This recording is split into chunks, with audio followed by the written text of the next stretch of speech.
Cerita WNI di Prancis, penjarahan di mana-mana, warga masih santai. Seorang warga Indonesia di Prancis, Aseani Setiorini, mengatakan situasi di negara Eropa Barat itu memang tengah kacau balau, menyusul demonstrasi rusuh pecah di hampir seluruh kota dalam sepekan terakhir. WNI yang tinggal di Nantes, barat Prancis itu mengatakan di kota tempat ia tinggal kerusuhan mulai berlangsung pada Kamis 29 Juni dini hari. Aseani menuturkan ia dan suami terbangun akibat suara dentuman yang tak biasa dan berlangsung terus-menerus. Kami langsung menyalakan TV dan ternyata kerusuhan sudah di mana-mana. Titik kerusuhan terdekat itu 1 kilometer saja dari apartemen saya, ucap Aseani kepada cnnindonesia.com pada Rabu 5 Juli. Unjuk rasa hingga bentrokan antara pedemo dan polisi terus meluas sejak 28 Juni lalu di Prancis. Demonstrasi dipicu akibat penembakan seorang remaja imigran oleh polisi di Nanterre pada Selasa 27 Juni pagi. Penembakan itu terekam oleh kamera warga yang ada di lokasi kejadian hingga viral di media sosial. Pada Selasa malam, demonstrasi mulai pecah di Nanterre dan terus meluas ke kota-kota lainnya. Dikutip Associated Press, sampai saat ini demonstrasi rusuh, penjarahan hingga aksi pembakaran gedung-gedung publik berlangsung pada lebih dari 200 kota besar dan kecil di Prancis. Ratusan petugas polisi dilaporkan terluka akibat demonstrasi yang berlangsung sejak sepekan terakhir ini. Polisi juga telah menahan setidaknya 3.400 orang terkait kerusuhan ini. Info dari teman-teman WNI lainnya yang tinggal di Prancis, juga di sekitar rumah mereka ada satu toko dijarah dan dirusak. Ada pula kantor wali kota yang dibakar, papar Aseani. Aseani menuturkan demonstrasi sebenarnya bukan hal yang langka di Prancis. Menurutnya hampir setiap saat protes dan demonstrasi berlangsung di ibu kota dan kota-kota besar lainnya.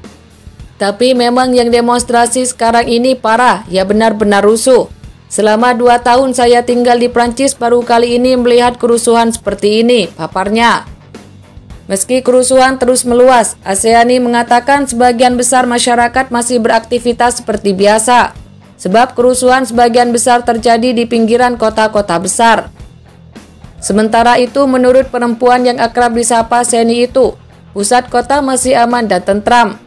Aseani bahkan mengatakan kantor-kantor dan restoran masih buka seperti biasa. Namun ia menuturkan transportasi publik memang sangat terdampak kerusuhan, sebab aparat menerapkan jam malam untuk transportasi publik. Beberapa jalur transportasi juga dialihkan menghindari titik-titik kerusuhan.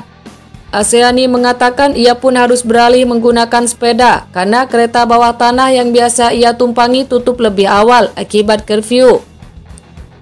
Warga masih aktivitas seperti biasa, hanya mungkin lebih waspada dan menghindari wilayah-wilayah yang mungkin jadi titik kerusuhan. Turis-turis juga masih banyak tapi mungkin tidak seramai musim panas tahun-tahun sebelumnya. Karena yang ingin kesini mungkin menjadi was-was melihat berita, ujar Aseani. Situasi yang sama juga terjadi di ibu kota Paris. Seorang WNI yang hendak mengunjungi Paris Fashion Week, Vandy Stuart, mengaku was-was ketika mengetahui jadwal keberangkatannya itu bertepatan saat puncak kerusuhan terjadi di Prancis.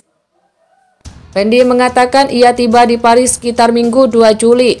Lalu ketika puncak kerusuhan berlangsung di Nanterre, beberapa wilayah di pinggiran Paris dan kota-kota besar lainnya.